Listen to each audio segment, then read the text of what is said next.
When I was 13 years old, I discovered, for the first time, The Lord of the Rings. Now, I had never read the books. In fact, I had never even heard of the story, The Lord of the Rings. But at the time, me and one of my best friends, we loved going to the midnight showing of new movies. We'd stand in line for hours, and we'd stay up way too late. But we saw a trailer for Lord of the Rings, and everything about it just looked awesome. I mean, the detail of this world and the scope of it, the characters, these heroes and these mythical creatures, and everything about it looked amazing. And it was. Ever since that first experience, I have absolutely loved Lord of the Rings. I think it is one of the best stories ever written, and it is one of the rare instances where the movie is just as good as the book, maybe even arguably better than the book in some ways. Tom Bombadil.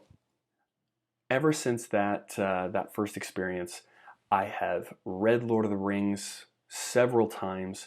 I've watched the movies hundreds of times, literally hundreds of times.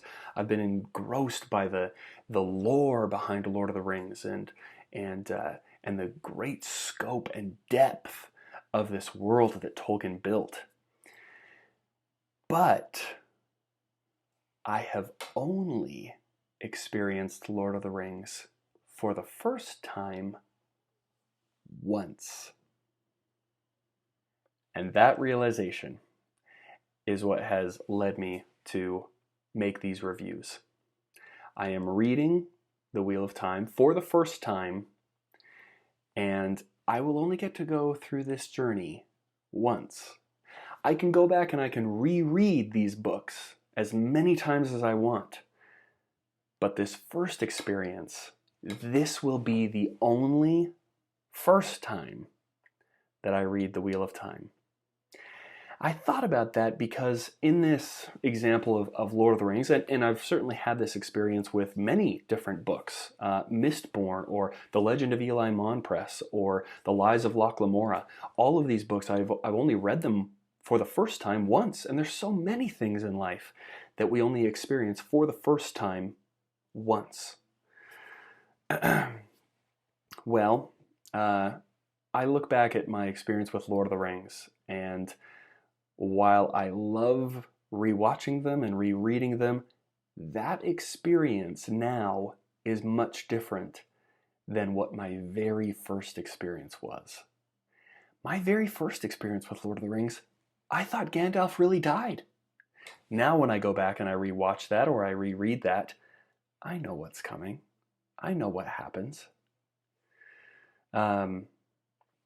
So I wanted to take a minute to record my thoughts here, because if it were possible for me to go back in time and just be a fly on the wall and just watch myself experience Lord of the Rings for the first time, oh, I would love that.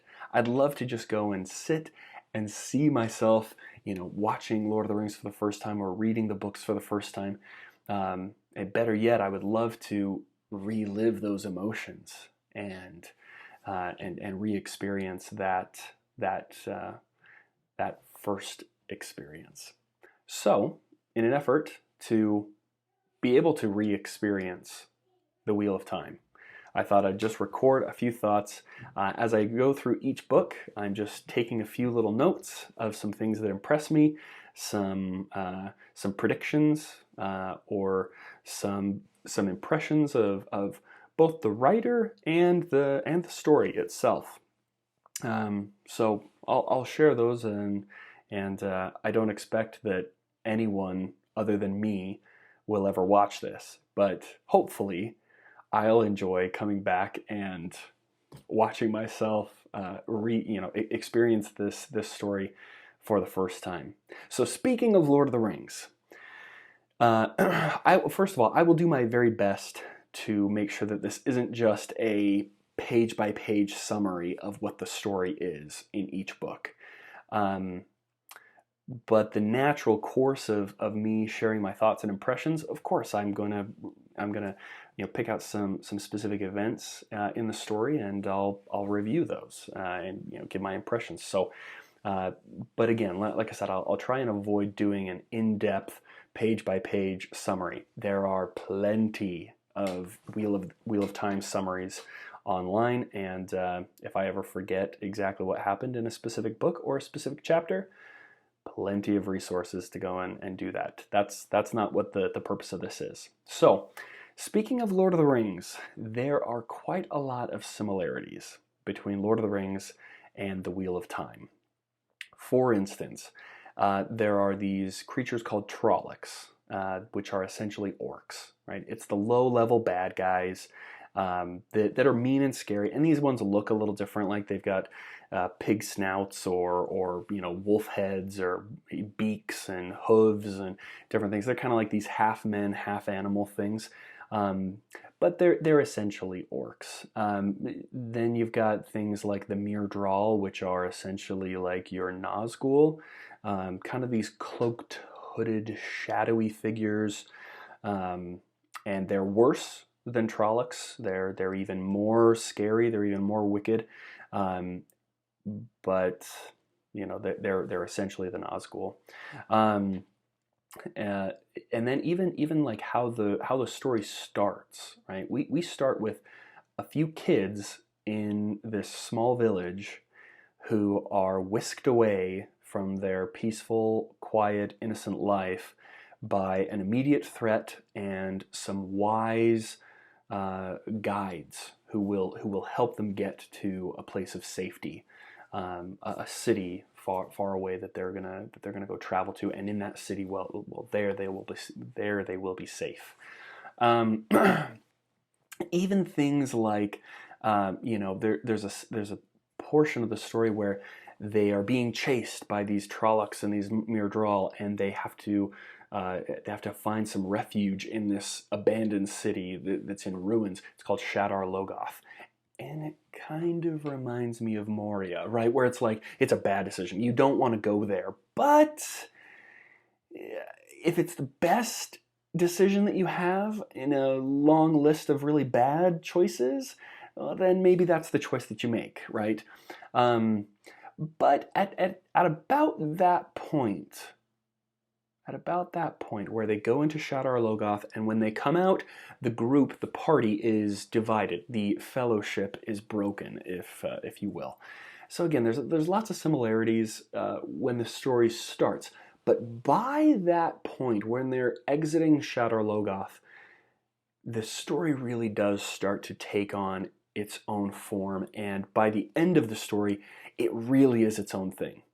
So I will say, I don't know if Robert Jordan felt like he had to, kind of pay some homage to Tolkien and kind of create a world that was somewhat similar with some low-level bad guys and some kind of leaders of those bad, whatever. Maybe, but again, by a few hundred pages into the book, which might sound like a lot, but this whole story is literally tens of thousands of pages, so a couple hundred is nothing. A couple hundred pages into the story, and it really is, it's taken on a life of its own. Speaking of Shadar Logoth, when they leave, there's Matt and Perrin and Rand are the three boys, and then there's Egwene, Nynaeve, Moraine and Lan, and Tom Merrilin. There's a lot of people in this party, but they all get separated and stuff. But while they're in this city, the boys get led into this treasure room, and Matt, little sneaky, devious, precious, sweet, innocent, infuriating Matt, he steals a dagger after being told that they should touch nothing in this city because the city itself is so evil and so tainted with wickedness. That if they touch anything or pick up anything, they might carry some of that evil with them. But Matt doesn't listen, so he grabs this gold dagger and he just pockets it and carries it off.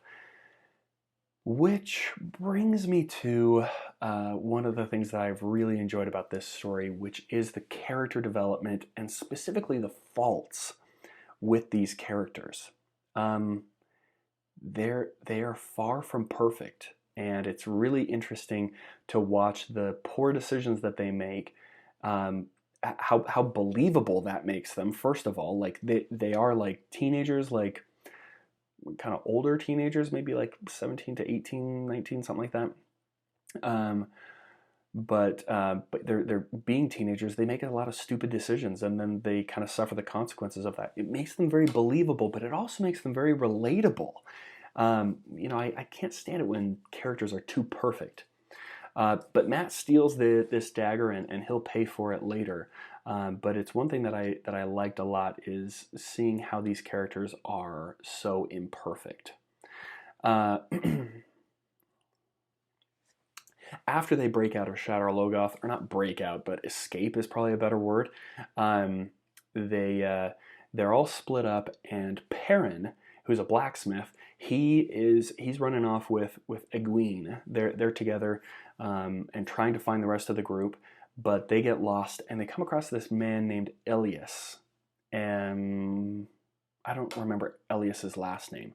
Oh man, there are so many names in this story. In fact, I think I heard somewhere that there's like 12 or 1300 unique named characters in this story. So I am sure that at some point I will mess characters' names up and whatever, but I don't really care. But they come across this man named Elias, and I'm still unsure if Elias is who gives Perrin this ability, but or if it just happens around the time that they meet Elias. But Perrin is able to communicate with wolves, and his eyes change, and even like his hearing and his sight, they changed so that they're more sensitive to things. He can see in the dark better, and he can hear things that most humans can't hear. And again, I'm not sure if this is something that Elias gives him, or if this is just something that happened around the time that they meet Elias. But Elias helps them to, or helps Perrin to kind of recognize this ability.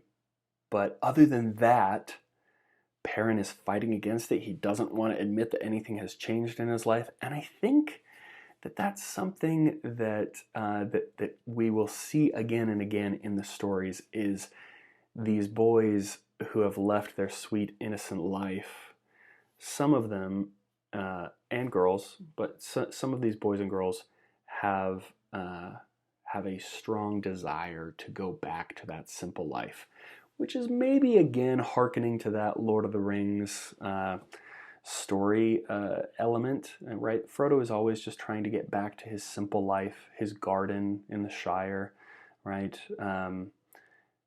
But he comes to find out that there is no going back. There's no regaining your innocence. Once you've experienced something, you can't unexperience it. And I think that's a little bit what Perrin is fighting here. Is he doesn't want to admit that things have changed. He doesn't want to admit that he himself is changing, let alone his circumstances or the world around him. But I'm looking forward to seeing how not only his powers develop and what we see, he's able to do with these like wolf-like powers, but more so than that, I'm interested to see how his storyline progresses and how he comes to grips with admitting the world is changed, and I am changed, and I can't go back to my sweet, innocent life in Emond's Field. So, what are you going to do about it? That'll be interesting to find out. There's a couple of other characters that are introduced along the way. Min and Elaine are two main characters that get introduced, and they are just super sweet, both of them, especially Elaine. I like the way, well, actually, if I have to say one is sweeter than the other, I think Min is way sweeter than Elaine. Elaine's sometimes a little bit of a fireball, but the way that they introduce Elaine it's so quaint. Like Rand, he like climbs up on a wall to get a better view of like a false dragon or something being dragged through the streets of Camelin, and he falls on the other side of the wall, and he falls like right into the like palace gardens. And Elaine is the princess, and she's sitting there, and it's like this kind of cute, sweet, like almost like a Zelda-esque, introduction, right? Where a Link meets Zelda by sneaking into the palace. It's kind of cute and it's kind of sweet, but I liked that introduction a lot. Now, a couple of final thoughts here. There are a lot of things that are still very confusing to me. Specifically, the magic system. I have no idea what is going on, and in some ways it's exceptionally frustrating, but Robert Jordan writes it so well that even though it's confusing and even though I have no idea what's going on, I'm intrigued enough to keep reading hundreds of pages, thousands of pages, to find out what is going on here. One of my other favorite book series is Mistborn. Oh, love Mistborn. But Mistborn is a very different type of fantasy because within the first 50, maybe 100 pages of the Mistborn trilogy, everything is laid out for you. The magic system is laid out very clearly of how things work and what your capabilities are, what the plot of the story is and what the gang is trying to accomplish, and who the Lord Ruler is and who his minions are, and everything is laid out pretty simply and pretty clearly, which is cool because when your characters in that story, when they get into a pickle, you can confidently say, well, I know the capabilities of the magic that Vin uses. I don't know how she's going to get out of this predicament. There's some tension that's built up there. The Wheel of Time, on the other hand, is very different. I don't know how the magic system works. In fact, it seems to be like it's one of those things that has kind of been lost to the sands of time, and the characters, they're trying to figure things out at the same time the rest of us are.